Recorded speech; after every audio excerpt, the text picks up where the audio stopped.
Oppenheimer is good, but I need a breather. The other half of the movie event of the year is here in the form of Christopher Nolan's Oppenheimer, a 3-hour historical drama about the man who invented the atomic bomb.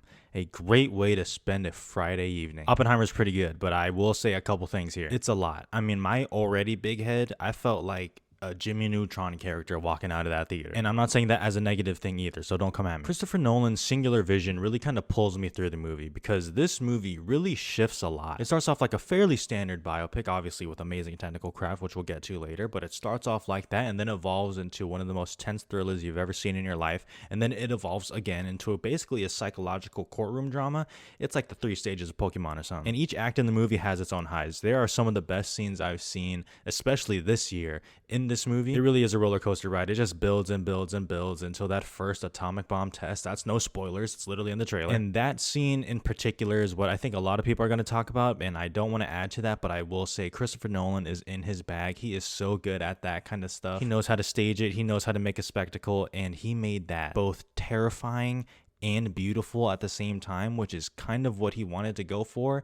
And I'm like, oh my god. From that point on, this movie really sings, in my opinion, because there's a great scene following that where Robert Oppenheimer is basically reckoning with what he's done in a brilliant way that Christopher Nolan did. It is incredibly haunting, and just I can't imagine wrestling with that internally in myself, that burden to carry. And then it evolves into a courtroom drama, and that is my bag because I love those. And it bounces around from different perspectives with the color, with the black and white. You know, Christopher Nolan himself said the color is subjective, the black and white is objective. It bounces back and forth between that before tying it all together, and you get an amazing ending. Don't you just like when a movie like sticks the landing, you know? I mean, just and that's no easy feat with Oppenheimer because, as many people have said, and I won't be the first to point out, this is an incredibly dense movie. There is so much in here. And I'm not just talking about the length, I'm talking about the information. There is so much in here with obviously the topic, the stakes, and the characters. You have to remember a lot. There's military characters, there's government characters, there's a scientist, and I'm like, okay, wait a minute.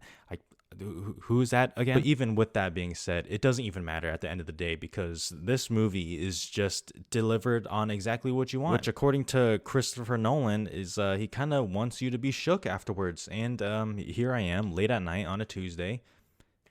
I don't know what to do now. But all that being said, this movie is nothing without obviously Christopher Nolan. I mean, obviously, but also the performances. Cillian Murphy is acting his ass off in this movie. I think he is in 99% of it. Just he is in every single frame for 3 hours.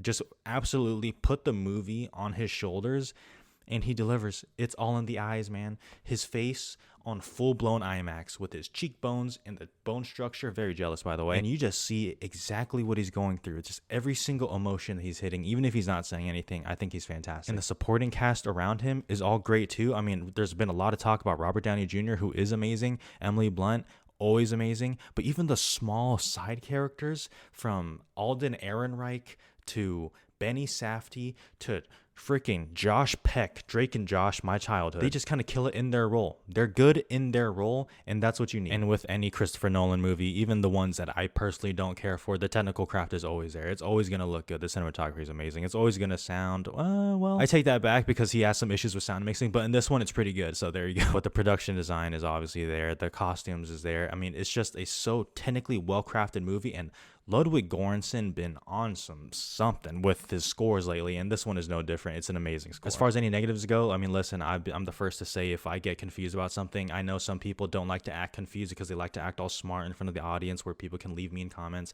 I have no problem saying sometimes I get confused in movies. In this one, I lost track of some characters, and I was like, what are we talking about here? Oh, yeah, I remember. I got confused a little bit. It's fine. It's a lot of text, a lot of dense moments. It's fine. But also, this movie is a roller coaster ride. I equate it to a roller coaster ride that kind of started without me a little bit, so I had to run up to catch up, find it, sit in my seat, put on the seatbelt, put the little handles down, and then it goes. And then it builds and builds and builds. It goes up, and then it goes down, and then it goes up again, if you know what I mean. There were just some moments where I felt like I wasn't fully locked in with the movie yet, where it didn't grab me, and it was kind of editing all over the place. It felt a little clunky in the beginning because of how fast they were moving, and the scenes are cut so short. And because of that, I never like to be that person to say I need to watch a movie again to like really give my full thoughts on it, but I need to watch it again, and I am. And let's take a quick break to talk about the Film Drunk's official recommended schedule for Barbenheimer. My personal recommendation: Oppenheimer first, take a break, get some food, Barbie last.